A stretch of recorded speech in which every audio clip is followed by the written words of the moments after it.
Okay, this is Hardline. Take two. Apparently the Russians hacked us, and because I just did this video a second ago, and now I'm doing it again. How do we know it was the Russians?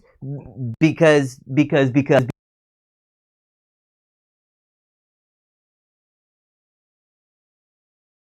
It's kind of funny. It's kind of funny to me that if the Democrats hadn't stolen the primary from Bernie Sanders in 2016 and 2020, they might not have had to work so hard at rigging the election a few days ago.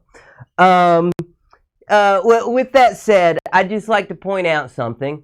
A lot of people, they think that Biden is a socialist or communist. Nothing further could be from the truth. No, he is a Wall Street crony through and through.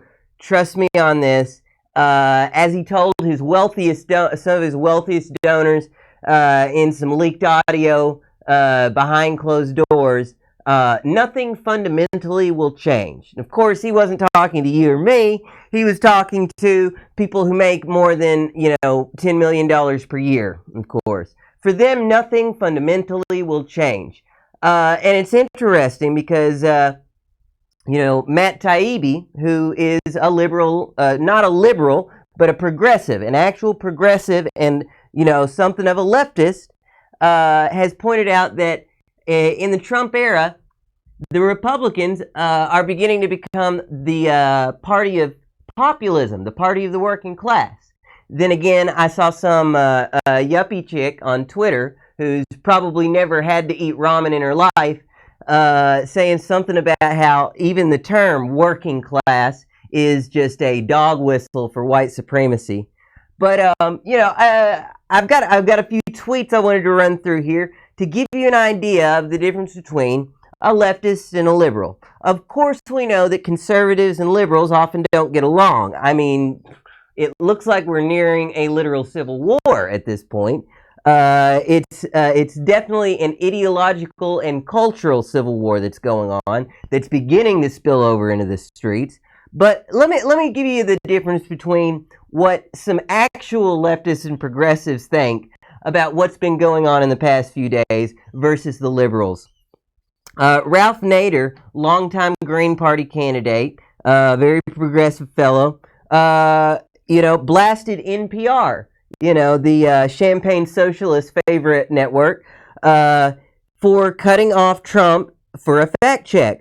Unacceptable decision. I then scrolled through all the many commercial radio stations. They were not carrying Trump's remarks, misusing our public airwaves. And Max Blumenthal, another leftist and progressive, points out, retweeting Nader, CBS also cut him off for a fact check, he has in air quotes.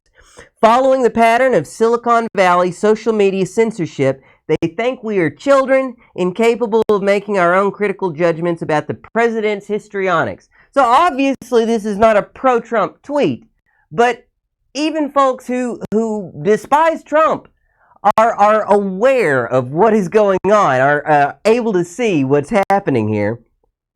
Rania Khalek, another progressive here. On MSNBC, Andrew Mitchell and former CIA Director Leon Panetta are accusing Russian media of spreading propaganda and disinformation by airing Donald Trump's speech. Isn't that what media does? Isn't that what all media does? What is wrong with these people? She says.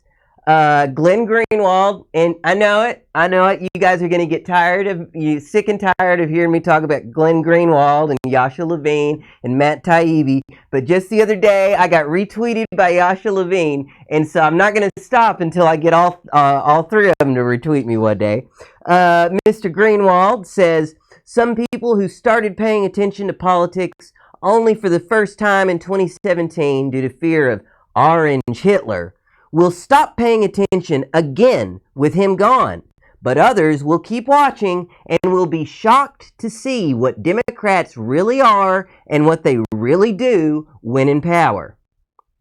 Jimmy Dore, another guy I really enjoy who happens to be a progressive and a leftist, As a nation, we need to grapple with the fact that Americans are okay with an obviously demented president who is an authoritarian, a warmonger, and a complete and willing tool of Wall Street, the war machine, big pharma, and fossil fuel companies.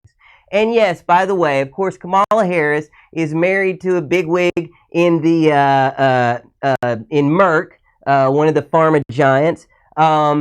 Goldman Sachs, one of the Goldman Sachs guys, broke records for the amount that he donated to Biden's campaign. Wall Street went all out on Biden.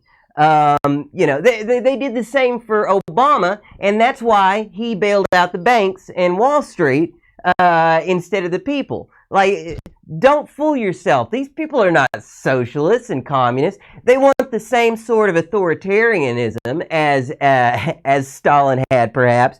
But these guys are not leftists. They are not socialists. Here's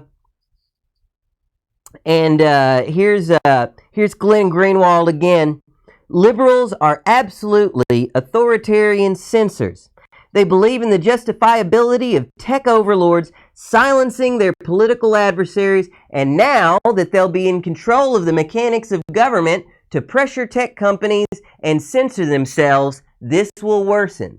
So yeah, it's not just you and me seeing this, guys. There are actually some, leftists and progressives who are sane and cogent. I would not count the Armenian genocide denier at the Young Turks. Chink Uyghur has referred to Joe Biden, compared him to a comfortable sweater and an old grandpa. Well, I mean, yeah, maybe he's like an old grandpa, like the kind that shouldn't be allowed near his grandkids, considering the fact that there's like 8 women who've accused him of sexual harassment, one that's accused him of rape, and there's at least a dozen girls under the age of 14, some very, very young, who, in front of God and everybody, on live television even, sniffing them and groping them and basically fondling them on live TV, So yeah, it's not just us, guys. I think that there's a reason why folks like Cassandra Fairbanks and a few other people made such an easy jump from Bernie Sanders to Trump in 2016. Because Taibbi is right. We're dealing with a switch of where the populism is coming from. I don't think that the Democrats have cared about the working class, white or otherwise, for a long damn time, honestly. I do not believe that, but yes, the Trumplican era seems to have at least attempted some form of populism. So here, I'm waiting 5, 4, 3, 2, 1 before they start calling me a communist or a socialist. But no, why not reach across the aisle? Okay, a lot of these leftists and progressives, they can't stand Hillary Clinton and the Silicon Valley firms and the authoritarian censorship as much as us. Is there a possibility maybe that we could reach across the aisle, like to defeat a common enemy? Because we share a lot of the same fears and concerns, and I believe some of those fears and concerns are very valid. And I don't know if we can do it alone. I don't even know if we should do it alone. But yeah, once again, that's about all I got for you guys this time. This has been Phil with Hardline.